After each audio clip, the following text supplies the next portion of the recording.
5000 वर्षों पुरानी परंपरा का यह पुनर्जागरण सिर्फ किसी कानून की कहानी नहीं है, बल्कि उस महान सभ्यता की गाथा है जिसने नारी को सृजन, संरक्षण और संहार का स्वरूप माना। ऐसी सभ्यता जिसकी ऊंचाई तक आज की आधुनिक दुनिया भी नहीं पहुंच पाई है। सदियों पहले जब दुनिया के कई देश महिलाओं को घर की चार दीवारी तक सीमित रखते थे, तब इस धरती पर गार्गी मैत्रेयी जैसी ऋषिकाएं खड़ी होकर राजाओं से प्रश्न करती थीं। यह वो भारत है जहां रानी दुर्गावती, अहिल्याबाई होलकर, रानी लक्ष्मीबाई ने अन्याय के खिलाफ आवाज उठाई और दुनिया को बताया कि नारी शक्ति सिर्फ शब्द नहीं, जीवित सत्य है जिसने सदियों से इस धरती को संवारा, पाला और आगे बढ़ाया है। लेकिन सवाल है, इतनी समृद्ध संस्कृति के बाद भी आजाद भारत में महिलाओं की शक्ति को दबाकर किसने रखा? क्यों 7 दशकों तक महिलाओं के नाम पर सिर्फ भाषण दिए गए, लेकिन उन्हें वास्तविक अधिकारों से वंचित रखा गया? और क्यों नारी सशक्तिकरण के वो कदम जो मोदी सरकार ने वर्ष 2023 में लिया, वह 7 दशकों तक कांग्रेस ने लटकाए रखा? विरासत बनाम वादा। कांग्रेस सरकारों ने 70 वर्षों तक नारी शक्ति को महज वोट बैंक समझकर इस्तेमाल किया। महिलाओं के उत्थान को नारों और भाषणों की सीमा में बांध दिया गया। कांग्रेस ने दिखावे के लिए कागजों पर कुछ योजनाएं जरूर गढ़ी, लेकिन वे इतनी खोखली थीं कि महिलाओं के जीवन में वास्तविक परिवर्तन लाने की ताकत उनमें कभी थी ही नहीं। नारी शक्ति वंदन विधेयक अधिकार जो 7 दशक तक रोका गया, जो कांग्रेस आज सोशल मीडिया और अखबारों में महिलाओं की हितैषी बनने का नाटक कर रही है। हिंदुस्तान के सबसे गरीब महिलाओं के बैंक अकाउंट के अंदर हर महीने टकाटक टकाटक टकाटक टकाटक टक। उसी कांग्रेस ने महिला आरक्षण विधेयक को 27 साल तक ठंडे बस्ते में दबाए रखा। बार बार तारीखें बदली, खोखले वादे किए, समितियों की आड़ ली, लेकिन कानून बनाने की हिम्मत कभी नहीं दिखाई, क्योंकि कांग्रेस महिलाओं के सशक्तिकरण और उनकी ताकत से डरती थी। परिवारवाद में जकड़ा नेहरू गांधी खानदान अपनी सुरक्षित कुर्सियां दांव पर लगाने को तैयार नहीं था। इसलिए महिलाओं को अधिकार नहीं, सिर्फ छल और झूठे आश्वासन दिए गए। लेकिन मोदी सरकार ने वो कर दिखाया जो कांग्रेस 70 सालों में नहीं कर सकी। मोदी जी ने सिर्फ नारी शक्ति वंदन बिल पास नहीं किया, बल्कि नारी शक्ति के उस युग की शुरुआत की जो देश की तरक्की में मील का पत्थर साबित होगा। नारी शक्ति वंदन अधिनियम एक व्यापक विजन वाला कानून है। इस कानून की ताकत तब बढ़ेगी जब समाज से लेकर परिवार तक हर स्तर पर महिलाओं के लिए आगे बढ़ने के अवसर भी बढ़ेंगे। आज देश की लोकसभा और राज्यों की विधानसभा में 33% महिला आरक्षण सिर्फ एक कानून नहीं है, यह नए भारत में शक्ति का पुनर्जन्म है।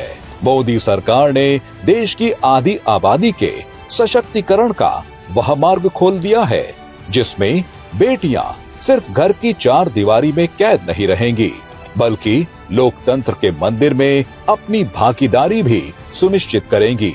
आज देश की महिलाएं सिर्फ वोट देने तक सीमित नहीं है, बल्कि वे भारत का नेतृत्व और प्रतिनिधित्व कर रही हैं। नए सूरज का उदय। भारत में नारी उत्थान की पटकथा वर्ष 2014 के बाद धरातल पर उतरती दिखने लगी है। देश ने ऐसी सरकार को चुना है जिसने महिलाओं को अपनी जन कल्याणकारी योजनाओं के केंद्र में रखा और विकास की धुरी माना है। देश के यशस्वी प्रधानमंत्री श्री नरेंद्र मोदी जी ने नारी शक्ति वंदन का नारा दिया। यह केवल एक नारा नहीं, बल्कि एक विचारधारा बन गई जिसने हर योजना और हर नीति की रीढ़ का काम किया। ऑपरेशन सिंदूर के दौरान पूरी दुनिया ने भारत की बेटियों के शौर्य को देखा। सिर्फ जंग के मैदान में ही नहीं, बल्कि खेल के मैदान में भी देश की बेटियों ने अपना पताका फहराया है। दरअसल मोदी सरकार ने महिला सशक्तिकरण को केवल कागजों तक सीमित नहीं रखा, बल्कि उसे धरातल पर मजबूती से उतारा है। उज्ज्वला योजना के तहत 10 करोड़ महिलाओं को गैस सिलेंडर दिए गए ताकि उन्हें चूल्हे के धुएं से मुक्ति मिल सके। देश भर में 12 करोड़ से अधिक शौचालयों का निर्माण हुआ ताकि माताएं बहनें सम्मान से जीवन जी सकें। मातृत्व लाभ योजना के तहत 6,000 रुपए की महत्वपूर्ण पहल पहली बार राष्ट्रीय स्तर पर लागू की गई। तो वहीं बेटी बचाओ बेटी पढ़ाओ अब सिर्फ नारा नहीं रहा, बल्कि एक जन आंदोलन बन चुका है, जिसकी बदौलत आज देश भर में लाखों बेटियां पहली बार स्कूल की दहलीज तक पहुंच सकी हैं।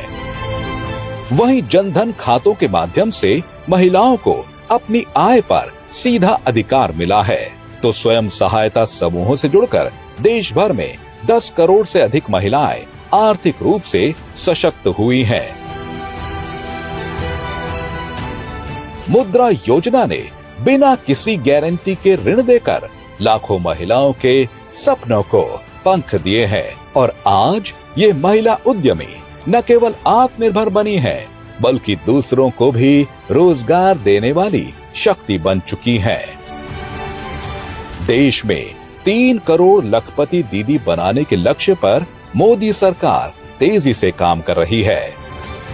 नमो ड्रोन दीदी जैसी योजनाएं महिलाओं को स्वावलंबी बना रही हैं और उनकी अतिरिक्त आय के नए द्वार खोल रही हैं। 3 तलाक जैसी कुप्रथा को खत्म कर मोदी सरकार ने मुस्लिम महिलाओं को सदियों के अत्याचार से मुक्ति दिलाकर सामाजिक न्याय का नया अध्याय लिखा है। राजनीतिक भागीदारी। देश के सर्वोच्च संवैधानिक पद राष्ट्रपति पद पर एक महिला को नियुक्त कर मोदी सरकार ने स्पष्ट संदेश दिया कि महिलाओं को वह वोट बैंक नहीं, बल्कि लोकतंत्र की रीढ़ मानती है। उन्हें प्रतीक बनाकर नहीं, बल्कि मुख्य धारा में लाकर जमीनी लोकतंत्र को मजबूत करना ही इस सोच का मूल उद्देश्य है। अब सवाल यह है कि क्या कांग्रेस कभी महिलाओं के लिए इतना व्यापक, सशक्त और समग्र एजेंडा लेकर आई? क्या उनकी योजनाओं में महिलाओं की क्षमता पर इतना भरोसा कभी दिखा? दरअसल कांग्रेस ने महिला सशक्तिकरण के नाम पर उन्हें अपने राजनीतिक एजेंडे के लिए सिर्फ रैलियों और पोस्टरों तक सीमित रखा। वहीं आज का नया भारत मोदी जी के नेतृत्व में नारी शक्ति को नई पहचान दे रहा है। आज वंदन सिर्फ हाथ जोड़ने तक सीमित नहीं है, बल्कि महिलाओं को अवसर, अधिकार और सुरक्षा देकर उन्हें वास्तविक सम्मान दिया गया है। मोदी सरकार आज महिलाओं को पूर्ण रूप से सशक्त और समृद्ध बना रही है।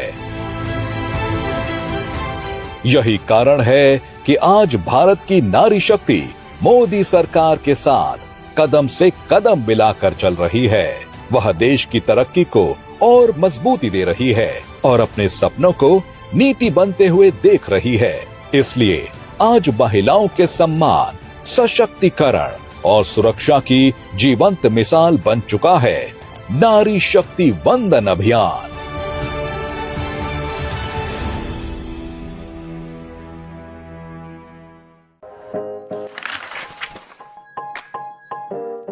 अपने आसपास और देश विदेश की खबरों से अपडेट रहने के लिए व्यू इंडिया टाइम्स को यूट्यूब में सब्सक्राइब, लाइक और शेयर करें।